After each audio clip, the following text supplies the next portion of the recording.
الحمد لله رب العالمين والصلاة والسلام على سيد المرسلين وعلى آله وأصحابه أجمعين. أما بعد فقد قال رسول الله صلى الله عليه وسلم إنها ستكون فتنة. قال سيدنا علي رضي الله عنه سائلا بعد هذه الكلمة قلت فما المخرج منها يا رسول الله؟ قال کتاب اللہ او کما قال علیہ الصلاۃ والسلام. موقر حضرات علماء کرام اور نہایت محبتوں کے قابل بزرگوں اور بھائیوں، ہم آپ سے 20 منٹ بات کریں گے اور 1:20 ہماری گھڑی میں ہو رہا ہے، تو گویا ہم 1:40 تک آپ سے بات کریں گے. اور بات ہمیں صرف 2 کرنی ہے، ایک ایمان کے تعلق سے اور ایک آج کی رات کے عمل یا کل کے دن کے عمل کے تعلق سے.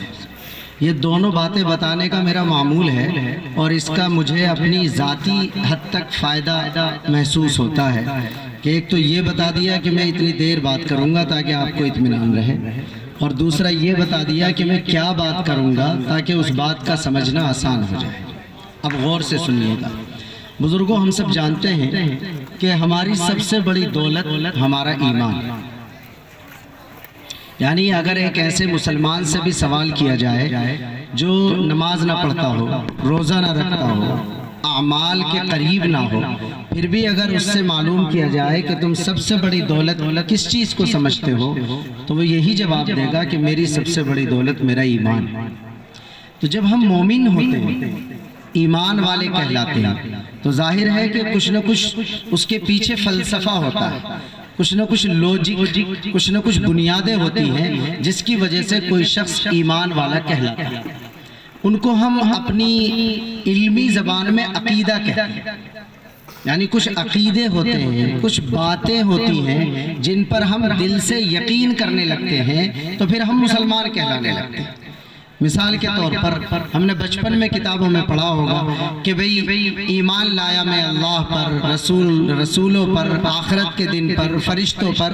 یہ جو پورا ایمان ہے، ایمان مفصل کہلاتا آمنت باللہ و ملائکتہ و کتبہ و رسولہ.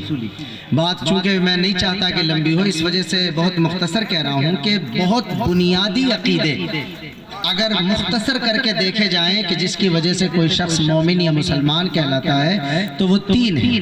نمبر 1 اللہ کو ماننا، نمبر 2 رسول اللہ کو ماننا، اور نمبر 3 قیامت اور آخرت کو ماننا. یعنی یہ ماننا کہ اس کائنات کا کوئی بنانے والا کریٹر ہے. یہ کریشن اپنے آپ نہیں ہے، بلکہ اس کے پیچھے کوئی کریٹر ہے، کوئی پیدا کرنے والا ہے، کوئی خالق. نمبر 2 یہ ماننا کہ وہ جو پیدا کرنے والا ہمارا خالق ہے، ڈائریکٹلی ہم میں سے کوئی اس سے ایسا ٹچ نہیں ہے کہ اس کے میسیجز کو خود جان سکے، اس کے پیغامات کو خود حاصل کر سکے. تو ہمیں یہ ماننا پڑتا ہے کہ وہ جو اللہ ہے وہ اپنے کچھ خاص بندے منتخب کر کے ہمارے پاس اپنے پیغام بھجوا دیتا ہے جن کو ہم نبی کہتے ہیں.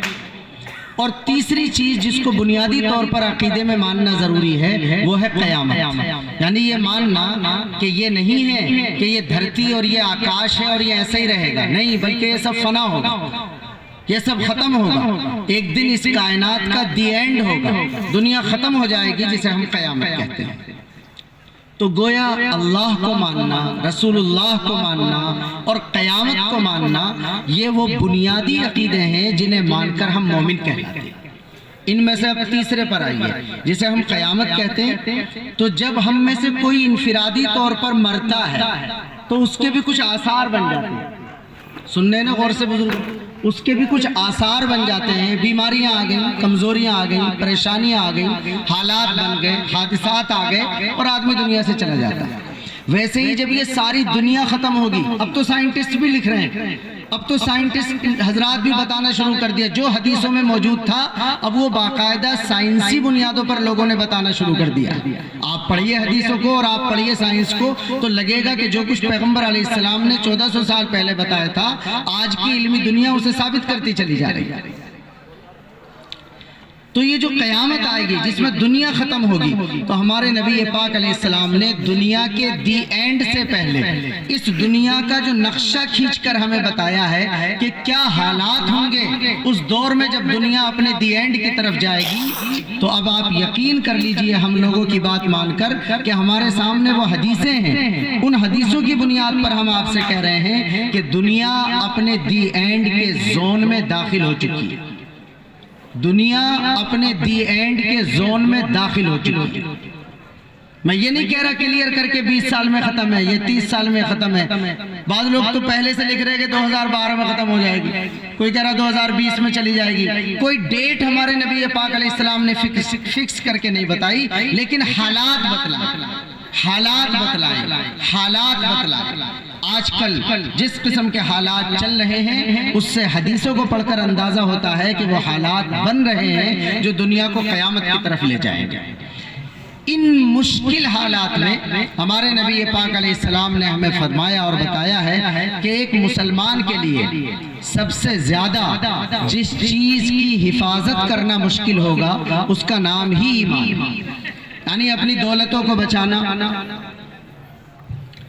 اپنے سرمایہ کو بچانا اتنا مشکل نہیں ہوگا جتنا ایمان بچانا مشکل ہوگا۔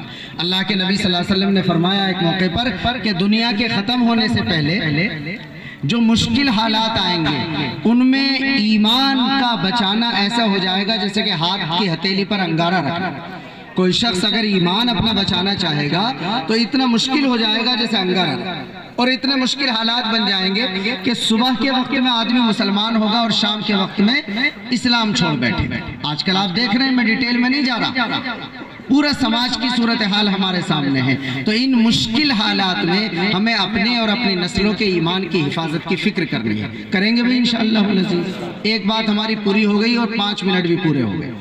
اگلی بات یہ ہے کہ جب ہم ان مشکل حالات میں اپنے ایمان کو بچانے کی فکر کریں گے تو کون سا نسخہ ہے ایسا جس نسخے کو اختیار کر کے ہم فتنوں سے بچ سکتے ہیں اور اپنے ایمان کی حفاظت کر سکتے ہیں، اس کے لیے میں نے حدیث پڑھی۔ ایک مرتبہ اللہ کے نبی صلی اللہ علیہ وسلم نے صحابہ کے سامنے تقریر کی اور یہی بات فرمائی کہ دیکھو میرے صحابہ، دھیان رکھنا کہ فتنے آ رہے ہیں، یعنی قیامت سے پہلے بڑے فتنے آئیں گے۔ فتنے کے معنی آزمائش کے آتے ہیں، آدمی آزمائش سے گزرے گا، مشکل حالات سے گزرے گا۔ تو حضرت علی کہتے ہیں کہ میں نے سوال کیا کہ اللہ کے نبی ان مشکل حالات سے نکلنے کا راستہ کیا ہے؟ اب یہ والی وہ بات ہے جو آپ سب کو یاد رکھنی ہے، اور میں 2 نسخے بتلا رہا ہوں، ان پر عمل کرنا ہے انشاءاللہ۔ پھر کہلوا رہا ہوں، کریں گے عمل کے نہیں، یعنی وہ جلسہ سن لیا ہم نے، کہہ دیا آپ نے سن لیا ختم ہو گیا، نہیں، عمل کرنا ہوگا اس پر۔ ان مشکل حالات میں جو شخص اپنے ایمان کو نسبتاً آسانی کے ساتھ بچا لے گا وہ شخص ہوگا جو 2 کام کرے گا۔ نمبر 1، اللہ کے نبی نے فرمایا ان مشکل حالات سے بچنے کے لیے تعلق جوڑنا پڑے گا اللہ کی کتاب قرآن سے۔ کس سے جوڑنا پڑے گا؟ بولو، اللہ کی کتاب قرآن سے۔ اسی حدیث میں اللہ کے نبی نے قرآن کی کئی باتیں بیان کی، ان میں سے ایک یہ بتلائی ہوا حبل اللہ المتین، کہ قرآن اللہ کی مضبوط رسی ہے، قرآن اللہ کی مضبوط رسی ہے، قرآن اللہ کی مضبوط رسی ہے۔ کیا مطلب؟ سنیے غور سے، کیا مطلب ہے؟ میری بکری میرے رسے سے بندھی ہوئی ہو، بہت غور سے سننا اس لفظ کو، آہستہ آہستہ کہہ رہا ہوں، میری بکری میرے رسے سے بندھ کر میرے کھوٹے سے لگی ہو تو چھوٹا موٹا چور نہیں، بڑا والا چور بھی آ جائے گا تو اتنی آسانی سے نہیں لے جا سکتا۔ سمجھ آ رہی بات؟ چونکہ وہ میرے رسے سے بندھی ہوئی ہے، میرے کھوٹے سے لگی ہوئی ہے، ہو سکتا میں زخمی ہو جاؤں اس کی حفاظت میں، لیکن اتنی آسانی سے نہیں چوری ہو سکتی۔ لیکن اگر میری بکری میرے رسے سے بندھی ہوئی نہیں بلکہ وہ گلی محلے میں گھوم رہی ہے تو یاد رکھنا اسے چرانے کے لیے کسی بڑے چور کو آنے کی ضرورت نہیں ہے، چھوٹا موٹا چور بھی چرا کر لے جائے۔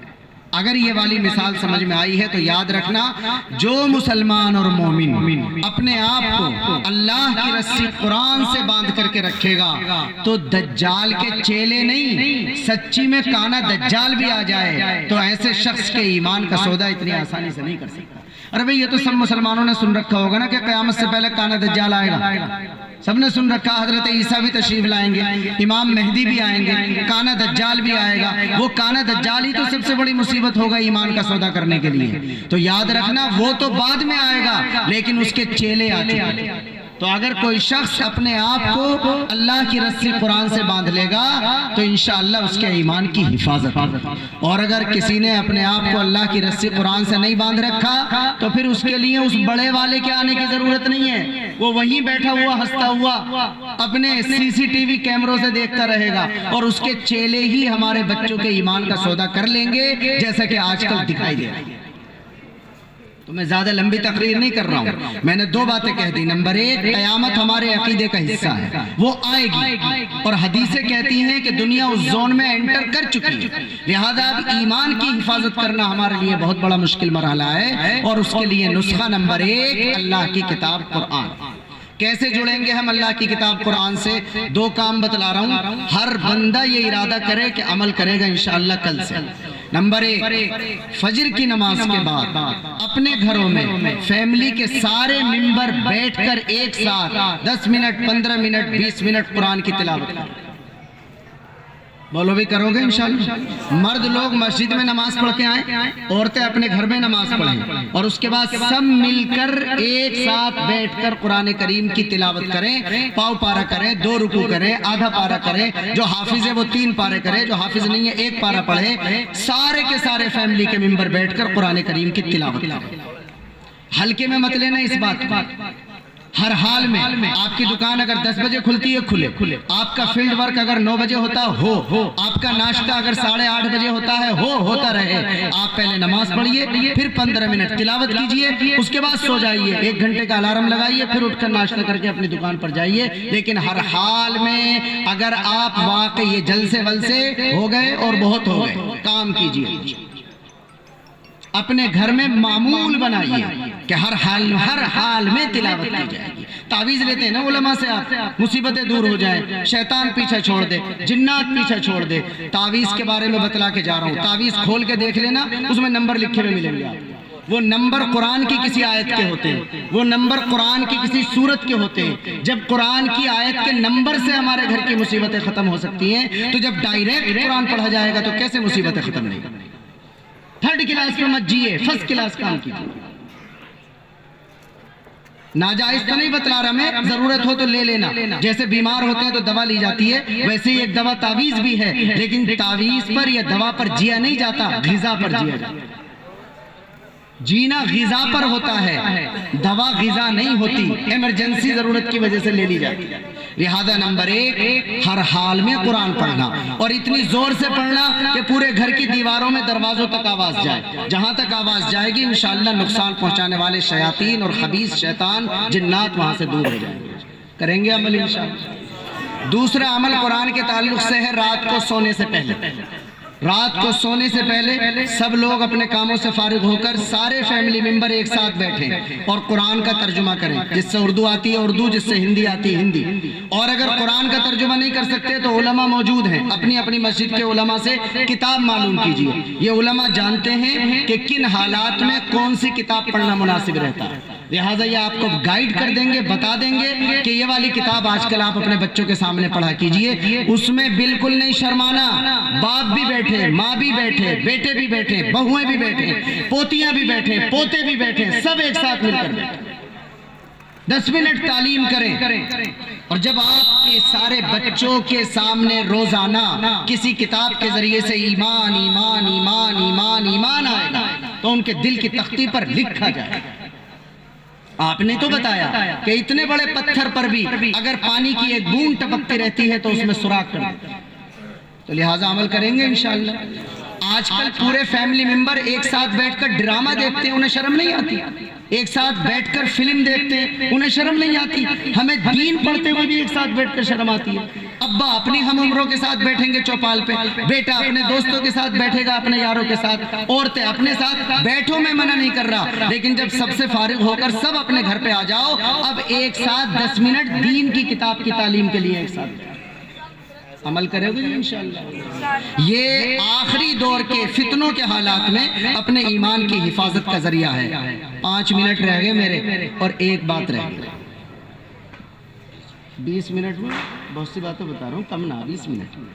آخری بات کیا ہے؟ دوسرا نسخہ فتنوں کے دور میں اپنے ایمان کی حفاظت کا ہے۔ ایک تو بتلا دیا اللہ کی کتاب قرآن سے جڑ جائیے، دو طریقے سے جڑیں گے جو میں نے بتا دیا۔ نمبر دو، اللہ کے گھر میں آنا جانا رکھیے، اللہ کے گھر میں آنا جانا رکھیے، اللہ کے گھر میں آنا جانا رکھیے۔ جب آپ اپنے رشتہ دار کے گھر بھی بہت دن تک نہیں جاتے، بہت قریبی رشتہ دار بھی پہچاننا چھوڑ دیتا۔ بہت دن میں اگر جاتے ہیں تو بڑی بوڑھی بھی یوں کر کے دیکھ کے پوچھنے لگے بیٹا کس کا بیٹا ہے، پہچان میں نہیں ہے۔ یہ اللہ کا جو گھر ہے نا مسجد، جب آپ اس میں آنا جانا نہیں کریں گے، اللہ بھی پہچاننا چھوڑے گا اور اسے کوئی پرواہ نہیں ہوگی کہ آپ کہاں جا کر ہلاک ہیں۔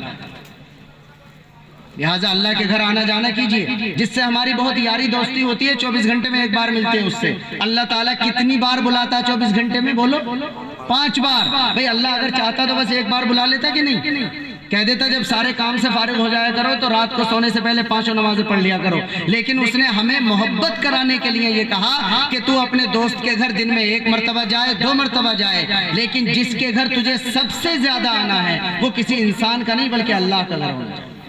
کریں گے آنا جانا جی؟ بات مکمل۔ دوسری بات ہے 3 منٹ ہے شب برات کی۔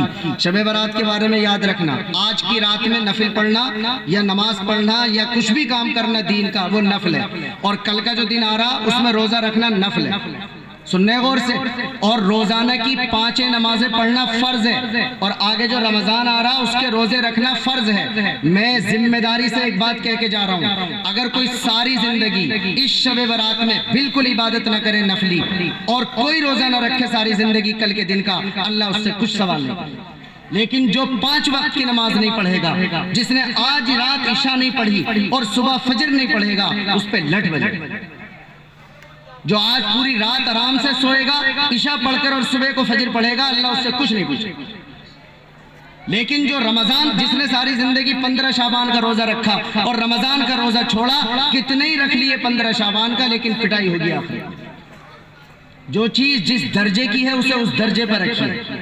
میں آپ کو مثال دیتا ہوں، میں نے آپ سے 10,000 کا قرض لے رکھا ہے، اور جب بھی آپ میرے گھر کے سامنے سے آتے ہیں تو آپ کو چائے پلاتا ہوں، قرض نہیں دے رہا۔ آپ کو میری چائے اچھی لگے گی؟ جو قرض ہے وہ پہلے ادا کر، چائے مت پلا۔ یاد رکھنا میں نفل کا انکار نہیں کر رہا، نفل ایک ایسی عبادت ہے کہ اللہ اپنے بندے کو نفل کے ذریعے سے اپنے قریب کر لیتا ہے۔ نفل کے ذریعے سے بندہ اللہ کے قریب جاتا۔ تیسری مرتبہ کہہ رہا ہوں، کبھی کوئی مولانا منع کر گئے، نفل کے ذریعے سے اللہ تعالیٰ کے بندہ قریب جاتا ہے، لیکن نفل کا فائدہ فرض کے کرنے کے بعد ملتا ہے۔ اگر فرض چھوڑ کر نفل کیا جائے گا تو یہ ایسا ہے جیسے کہ میں آپ کو چائے تو پلاؤں لیکن قرض نہ ادا کروں، ایسے شخص کی چائے کوئی حیثیت نہیں۔ لہذا نفل کے ذریعے سے اگر ہم اللہ کو راضی کرنا چاہتے ہیں تو فرض ہے ہمارے لیے روزانہ کی 5 نمازیں پڑھنا اور رمضان کے روزے پابندی سے رکھنا، اس کے بعد نفل کا اجر ملے گا۔ اور نفل ہوتا ہے مرہم پٹی کے لیے، نفل ہوتا ہے فرض میں کوئی کمی رہ گئی تو اس کی تلافی کے لیے۔ جب فرض سارا کا ہی سارا ختم ہے تو نفل کہاں پٹی کرے؟ نفل تو بھرپائی کے لیے ہوتا ہے، نفل تلافی کے لیے ہوتا ہے۔ اس لیے ایک بات میں نے ایمان کی کہی اور دوسری بات آج کی کہہ دی، نفل کیجئے، خوب عبادت کیجئے، خوب نفلی روزہ رکھیے۔ اللہ کے نبی شعبان میں بہت روزہ رکھتے تھے اور ہر مہینے 13، 14، 15 کا روزہ رکھتے تھے۔ خوب رکھیے لیکن فرض کے ساتھ رکھیے، اور یہ اسپرٹ پیدا کیجئے، یہ فکر اور سوچ پیدا کیجئے کہ ہم دین کو باریکی سے سمجھ کر دیکھیں، کون سی چیز فرض ہے، کون سی چیز واجب ہے، کون سی چیز کس درجے کی ہے، اسے اس درجے پر رکھ کر اس کے ساتھ رویہ برتیے۔ اللہ تعالی ہمارے اس پروگرام کو بھی قبول کرے، ہماری حاضری کو بھی قبول کرے، خیر کی بات آئی ہو تو سمجھنے کی اور عمل کی توفیق دے، جذبے میں کوئی کمزور بات میرے زبان سے نکل گئی ہو تو اللہ اس کے شر سے ہماری حفاظت کرے۔ وآخر دعوانا الحمدللہ۔